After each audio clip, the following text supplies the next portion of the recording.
Our Week 11 GPP lineup scored 128 points, which fell short. But our cash lineup scored a whopping 163 points, which is good enough to finish fifth among 100 competitors. We have a big announcement about our channel, and we'll get you ready for Week 12 with a full cash and GPP lineup with the help of a special guest. All of that coming up next.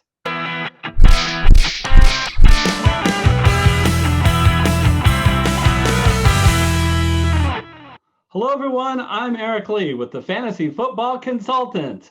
Michael Kurtzman will be joining us just in a few moments. But first, I wanted to go over a pretty exciting Week 11 in our FFC contest that was specific to people who had qualified throughout the year. Man, was it a close contest. Let's put up the results. Congratulations to my co-host, Michael Kurtzman, who did very well, scoring 149 points, rounding, and finishing sixth.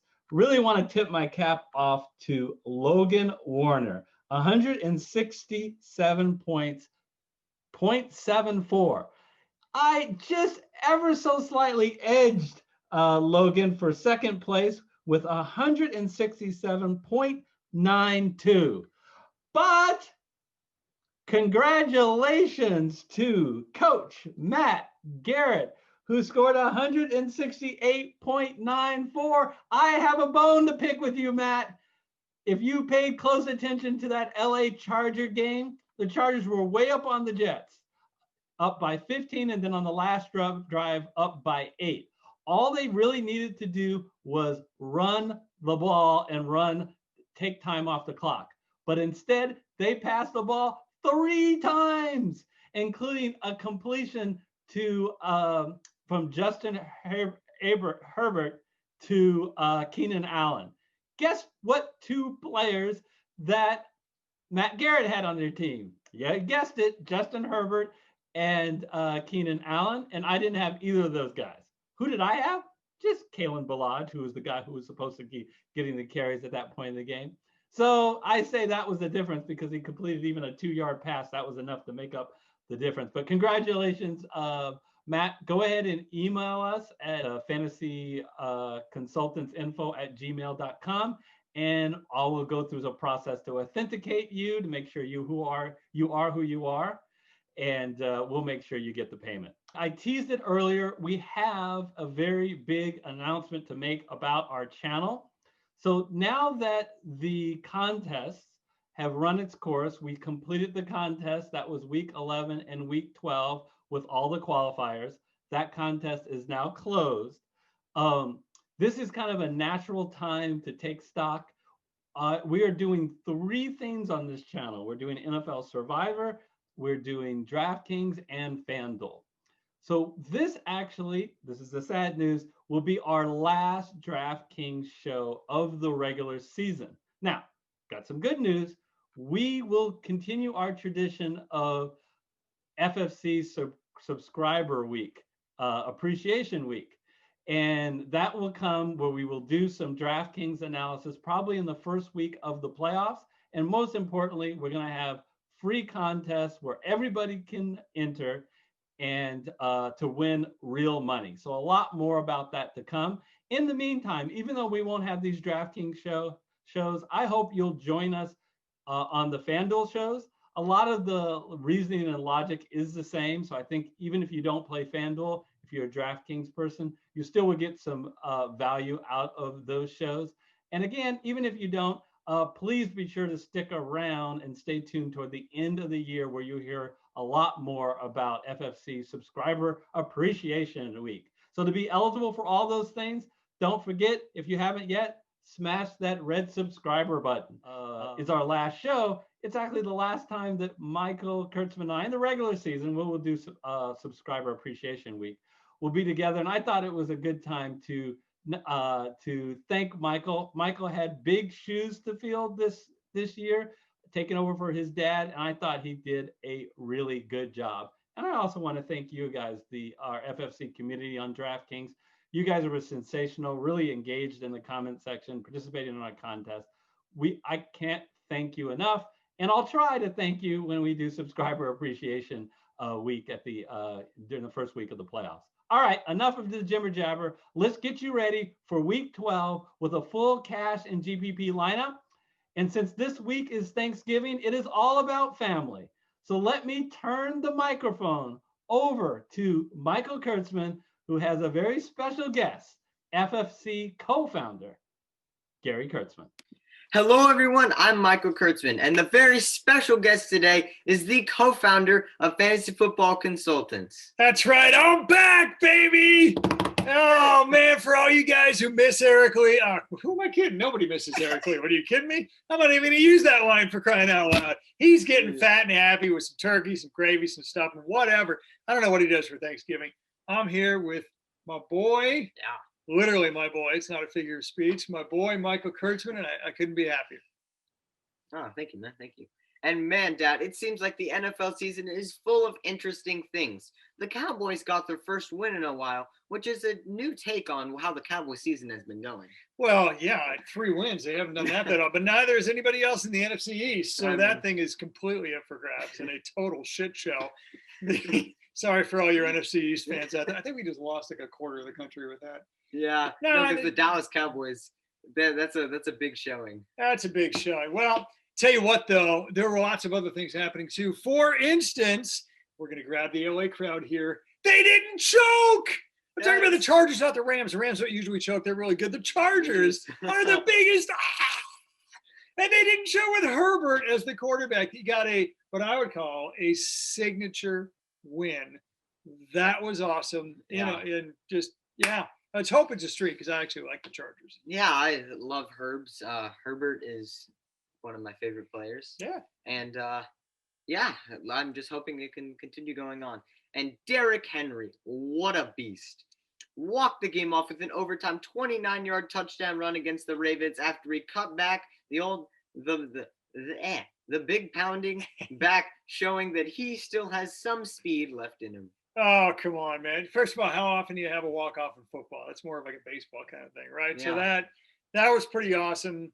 Couldn't happen to a nicer team, let's face it. I don't like the Ravens. I do like the Ravens, actually. They're an exciting team, but I love seeing Derrick Henry. He's awesome. Hey, we were talking about the Ravens. Let's stick with that division.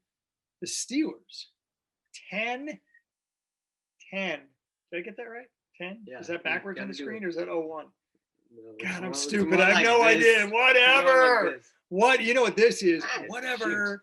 God. All right, fine. 10-0, baby. I'm telling you. They're not even my pick to win the Super Bowl, by the way, but I got it to probably have the highest Vegas odds, undefeated. You know, Pittsburgh has had some incredible teams. They won 6 Super Bowls, by the way. So they've never been 10-0. Never. That's amazing. You got to go all the way back to 78, where they went like 9-0. Yeah, or the last 10-0 team, I think, anyway, was probably the Patriots. Yeah. Right back in, I think that was that 07 or 11? One of the two. 07. 07. Yeah, that's when they went 18-1. Oh, that was delicious. That was incredible. That was a godly Super Bowl. And Rodrigo Blankenship, the NFL's leading scorer, drills a game-winning field goal in overtime to send the Colts home with a victory off of a Marquez Valdez-Scantling fumble. You hate to see it for Green Bay. You just hate to see it. Yeah, you're smiling. You gave yourself away on that one. No Niner fan hates to see that. Aaron I went to Cal. I hate to see Aaron Rodgers lose. How often do you utter the phrase, Rodrigo Blankenship, NFL's leading scorer? Oh, he's been the leading scorer for like 6 weeks. Yeah, I mean, that's exactly the way they drew it up at the beginning of the season, right? Nobody's surprised by that at all, right? No. It's Rodrigo. I mean, the man's got the coolest glasses. There you go. So that was week 11. What are we going to do? All right, let's head in. All right, enough of week 11. Let's head into the studio for week 12 cash and GPP lineups. All right, guys, now we are in the DraftKings studio, and Dad, I'll let you do the first player. All right. So, oftentimes we start with running backs. I think this time, Michael, let's do something a little bit different. Let's just go down the slate. Let's do it in exactly the order that they have here on DraftKings. And that means we are starting with quarterback. Now, it's always tempting to pick the highest priced quarterback. I love me some Kyler Murray. I really love me some Pat Mahomes against Tampa Bay. You can't run against Tampa Bay. Not even the Rams could. Nobody can run against Tampa Bay. They're the number one rush, so you always pass against them. That augurs for Mahomes. We're not doing that. We're not doing that, okay?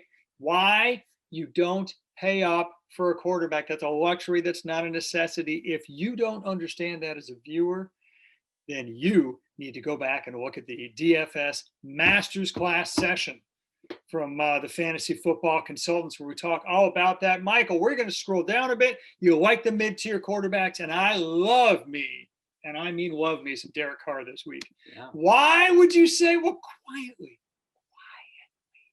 Very quietly. Sorry, I'm loud now. Carr has 20-plus fantasy points in over half his games this year. Okay. Now, people don't usually talk about Derek Carr that way, but the reality is John Gruden has done an incredible number on Carr and his transformation. Why does that matter this week? Well, look at his matchups. It's all matchup dependent, folks.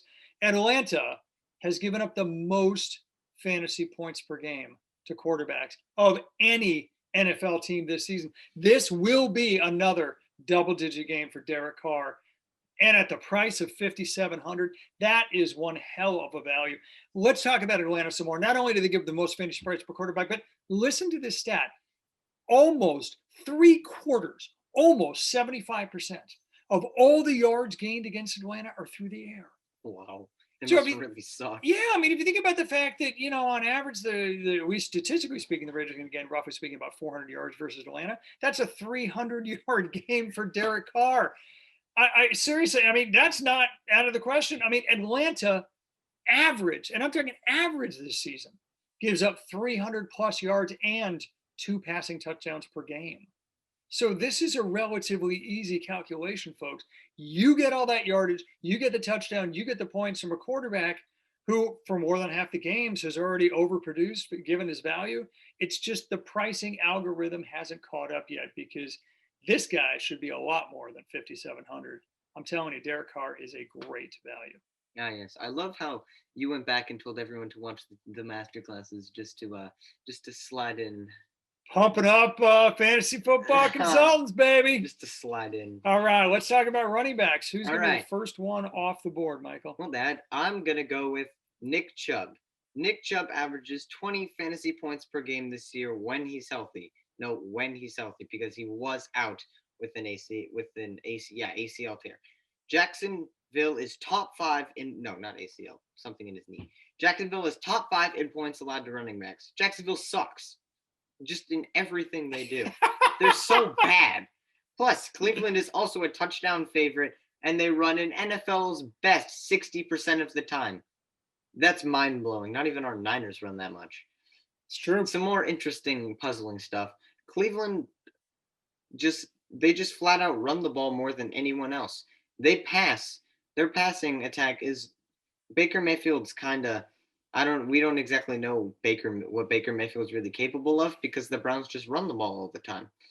And so Chubb gets 20 plus carries a game on average, even with Kareem Hunt. So you can't really worry about Kareem Hunt. So this guy is a must start against a terrible Jacksonville defense. Yeah, and he's a lot more consistent. Kareem Hunt is the more volatile. The difference between his good games and bad games are a lot bigger than the difference between Chubb's good game and bad game. I mean, Chubb, literally, you said it yourself, he averages 20 fantasy points per game. And he's amazingly consistent doing it. I'm going to go ahead and click on Nick Chubb. All right. Well, now we need another running back, don't we? Because you got to start 2 in DFS. I guess that's me. So we're doing the whole switch off thing. If you guys haven't detected the pattern, I'm pretty sure you have. It's not that hard. Gus Edwards. That is not a name. That's not a name that I would have said all year long. Why? Nothing really, other than the fact that, there's J.K. Dobbins and Mark Ingram, and it's been the 3-headed monster, and basically the fantasy value has sucked for everybody. But, and I'm sure most of you know this by now, the aforementioned Dobbins and Ingram are on the COVID-19 list, and that means they cannot play. They cannot play because you need a series of negative tests prior to the game date, and there won't be enough time. So what does that mean? Okay, well, first of all, it means Gus Edwards, and here I'm going to use a DFS Masters class term again. He's a free square running back. What does that mean? Well, first of all, it means you got to start him because you got to start free square running backs are the best value in football. It just means a guy whose price took a backup, but due to some sort of injury or in this case illness, they're suddenly going to get the lion's share of the touches. That's Gus Edwards. The only guy that he has to fend off, Michael, is Justice Hill. I mean, come on, Justice guys. freaking Come on. Do we really think Justice Hill is going to outbeat Gus Edwards? Look, here's the deal. Gus Edwards is going to get 80% of the touches. He has been a 3 down, full load kind of running back before. Okay. He has in the past proven he can handle the volume. Okay. So they will only need Justice Hill to spell him on occasion. That means 20 plus touches for $5,200. 20 plus touch running backs. You can see from this list here. You can't see because I'm pointing and you can't see my finger. There you go. Look at the cursor. 20 plus touch running backs are $2,000 more expensive than this guy. You literally and by the way, yeah, you have to start him, of course, just to finish that sentence. What happened? I was talking about the Steelers a little bit. What happened the last time Gus Edwards took a full load against the Steelers? Because, Michael, he actually did that last year, okay, where he wasn't in a timeshare. And what did he do? He carried the ball 21 times for 130 yards against what is basically the same Steeler defense this year. Actually, a slightly improved defense at that. Oh, and by the way, even if we talk about Gus Edwards against the Steelers this year, in a timeshare, 16 carries for 87 yards and a touchdown. Look, I don't know what it is about Pittsburgh, but Gus Edwards loves facing this team. And I already told you, free square running back. You never see 20 plus touches for 5,200. I'm done talking. Start this guy.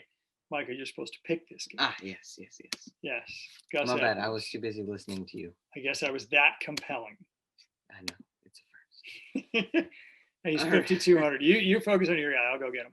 We're scrolling okay. way down for Gus Edwards. Sorry for the technical difficulties, everyone.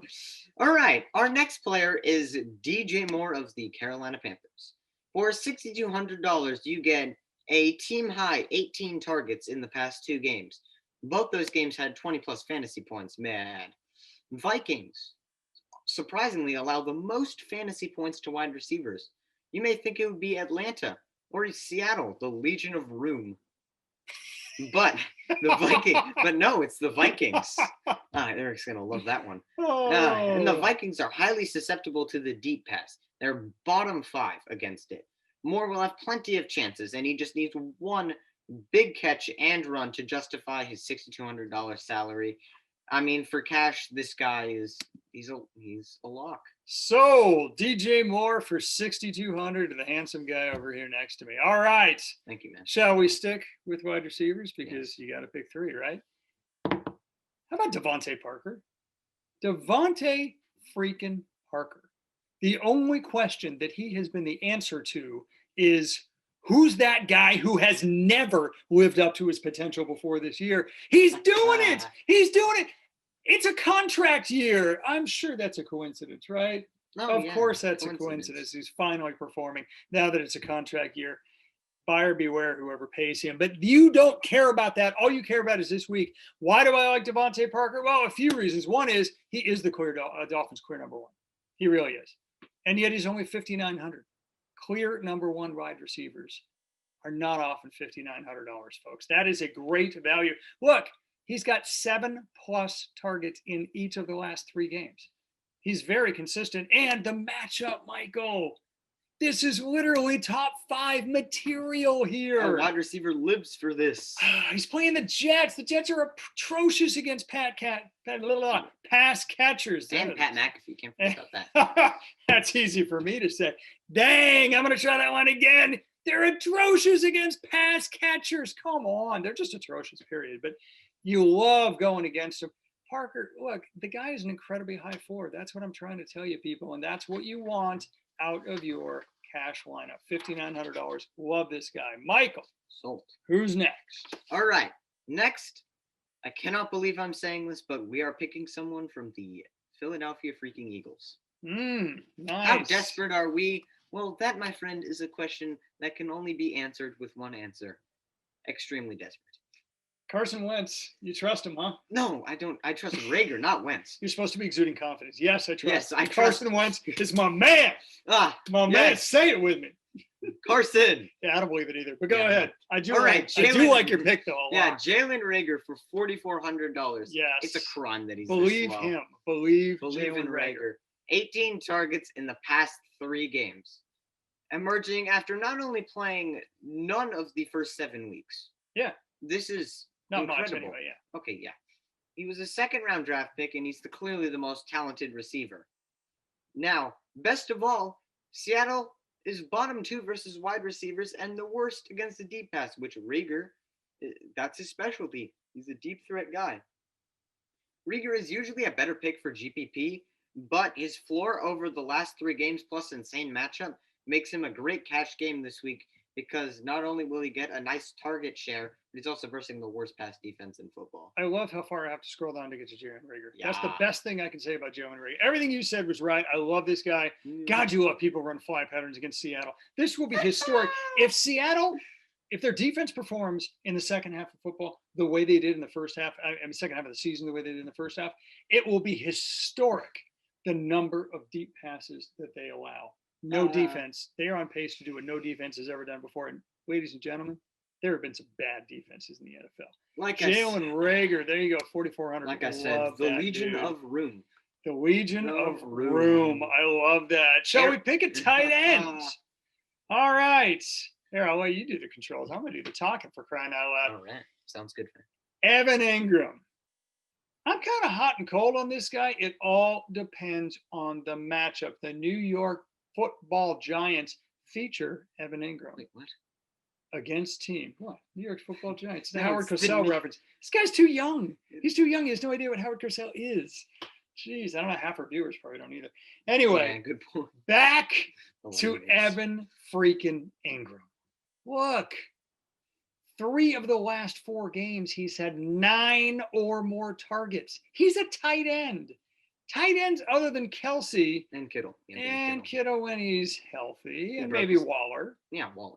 You're in some damn good company if you're comparing to Kittle and Waller. Yeah. Kelsey.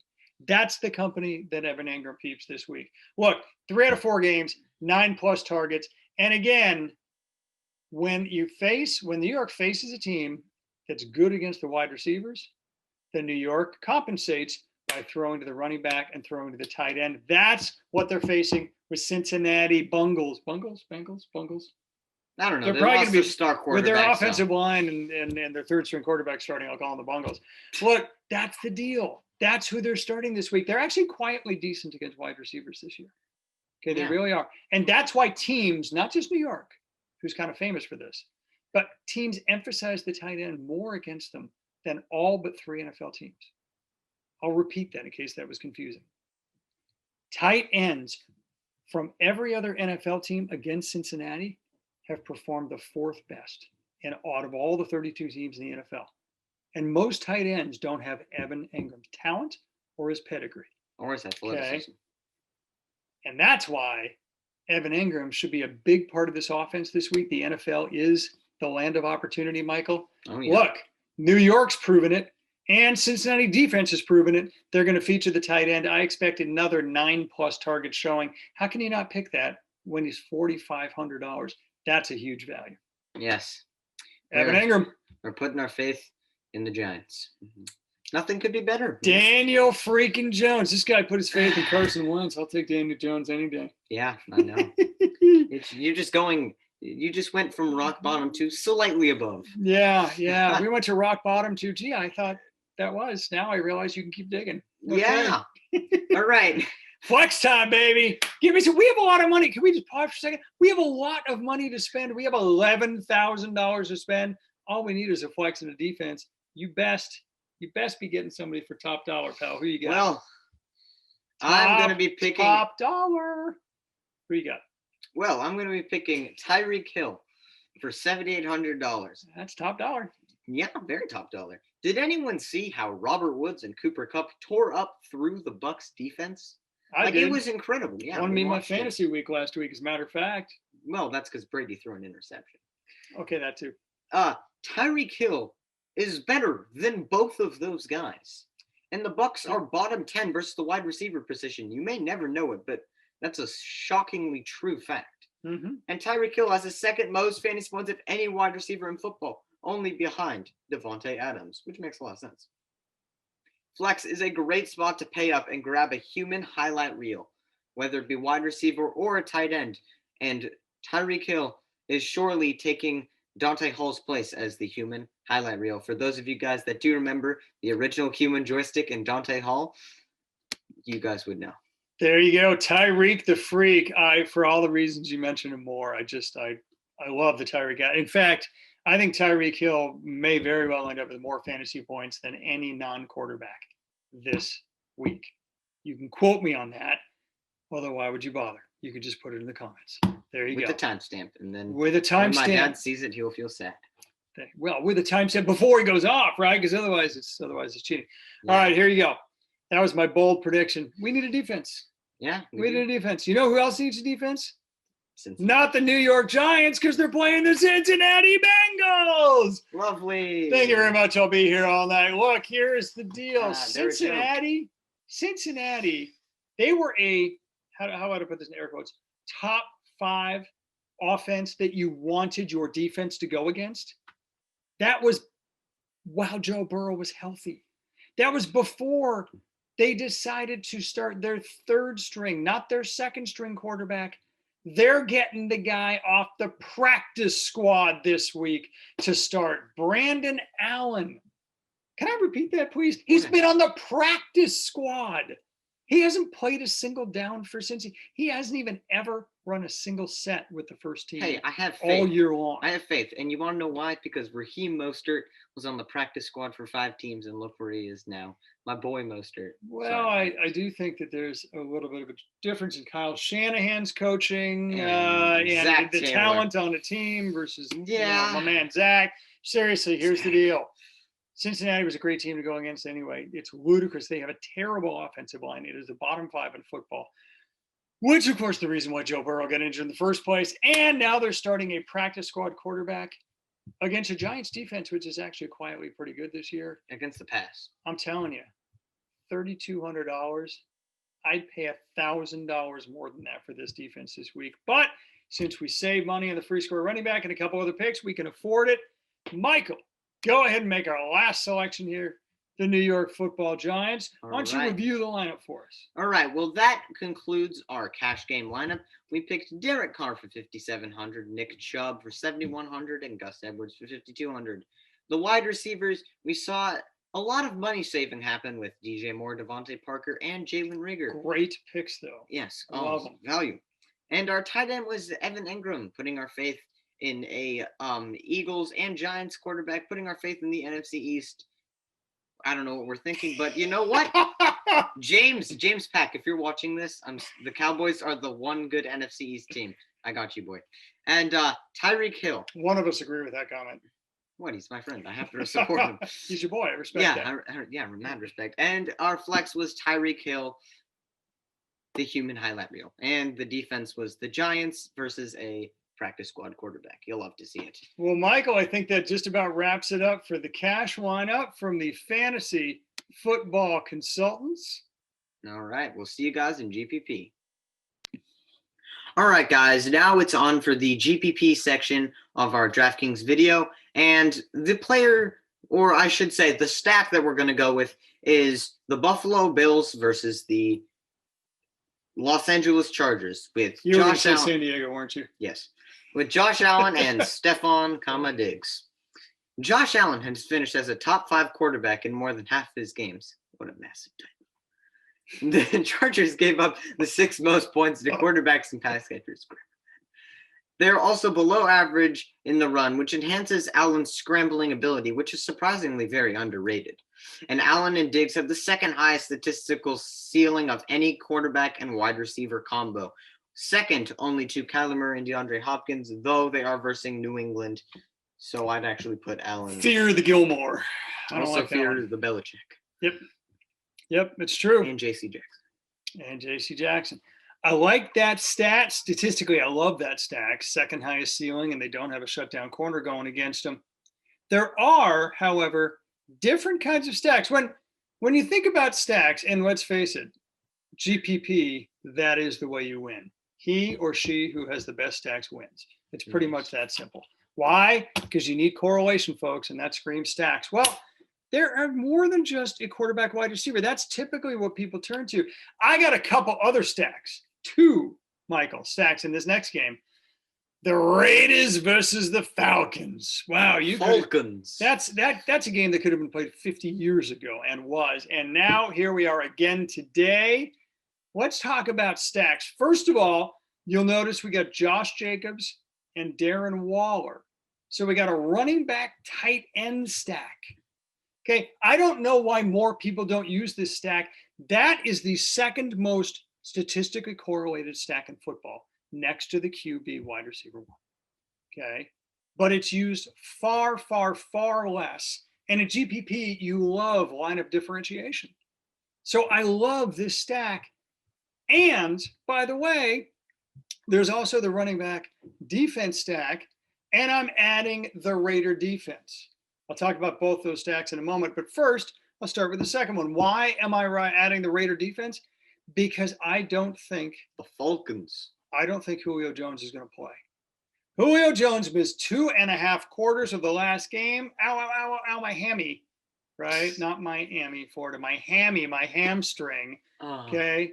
Those are notoriously long-term healers, okay? And for a team whose season is not going anywhere, why rush your star player on an injury that typically takes 2 to 3 weeks to heal?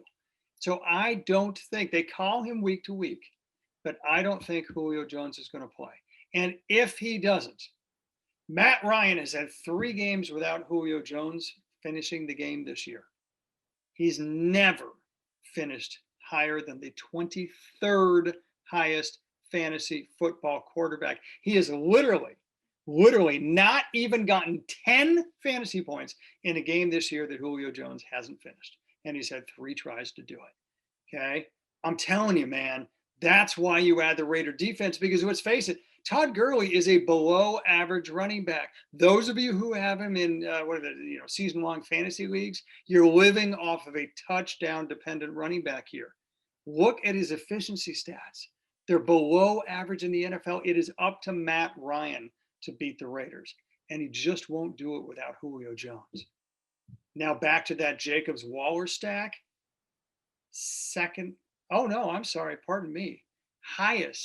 The highest statistical ceiling of any running back tight end stack in football this week. That's why you go with them. They have a great defensive matchup. They have a great statistical correlation. Of course, those two are, in fact, themselves correlated. And by the way, of all the top 5 stacks, meaning the stacks with the highest ceiling, these guys have the lowest price and are therefore the best value. So I love all the Raiders and I love all the Falcons this week that we've picked for the lineup. Yeah, and as you can see, we have Gus Edwards. Though we did talk about him in cash, there are a Cooper Cupper? Yes, Cooper Cupper. Or Gus Edwards. Yes. Let's stick with Edwards. How about that? Yeah.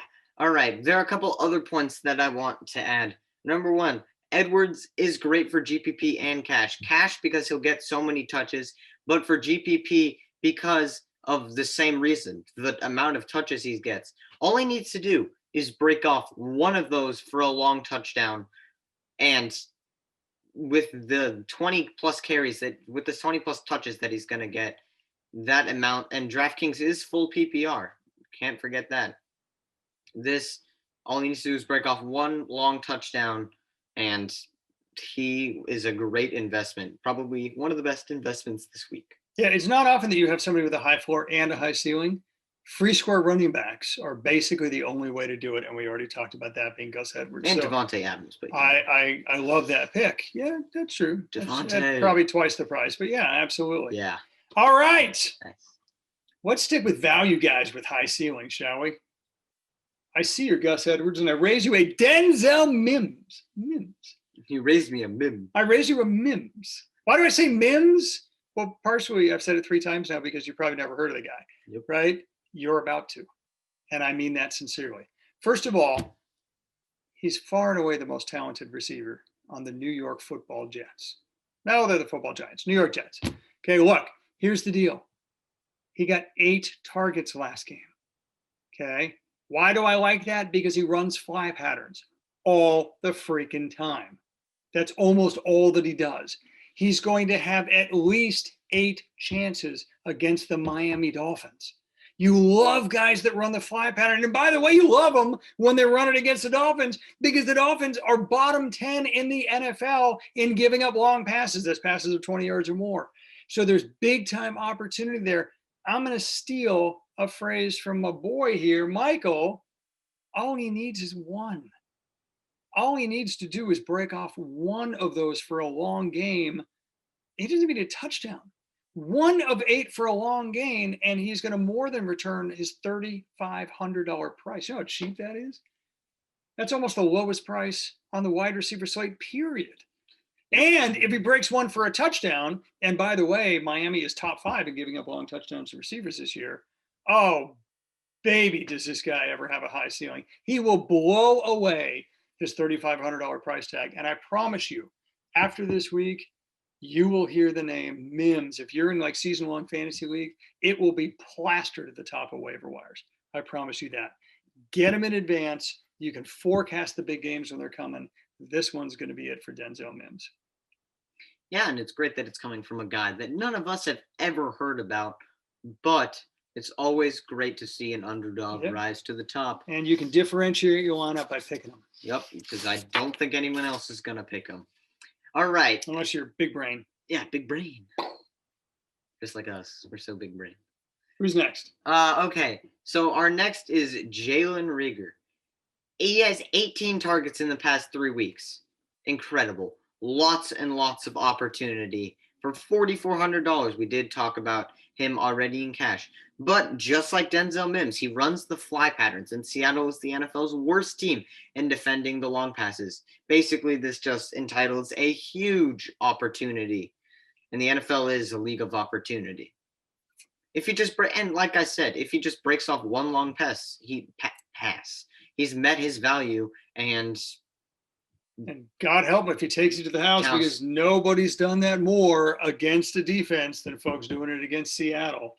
He'll be the best investment you've ever made. This guy is set up to succeed. This is the best matchup anybody's going to have all year. You'll love the fly patterns against Seattle. So finally, the one guy we haven't talked about, Kareem Hunt of your Michael Cleveland Browns. Yes. I'm kidding. He's a Niner fan.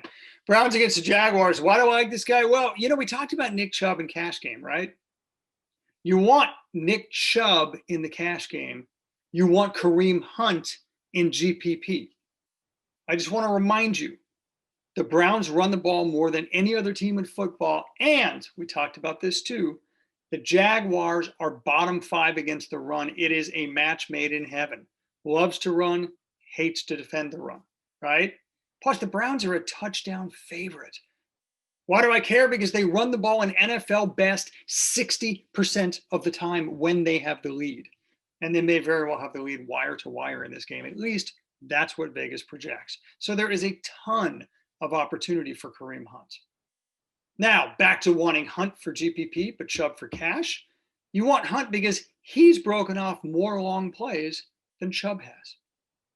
And Hunt is the guy with the higher volatility, meaning his good games are better than Chubb's. His bad games are worse than Chubb's. Those are the guys you want in GPP. You do not want the consistent high floor guys in GPP. You want the guys with a high ceiling, right? That's Kareem Hunt in a near perfect matchup. Oh, and by the way, $1,500 cheaper than Nick Chubb. I love this pick of Kareem Hunt, and I think that rounds out our GPP slate. Michael, you want to review it? All right. So for quarterback, we went with Josh Allen for $7,600. Our 2 running backs were Josh Jacobs and Gus Edwards for $7,200 and $5,200 respectively. And our receivers is a definition of definite underdogs with Denzel Mims and Jalen Reagor. Low prices, but high ceilings. Everything fly GPP is about. Everybody on the fly pattern. The 9 or the go route, depending on what you call it. Darren Waller for $6,000. Kareem Hunt for $5,600.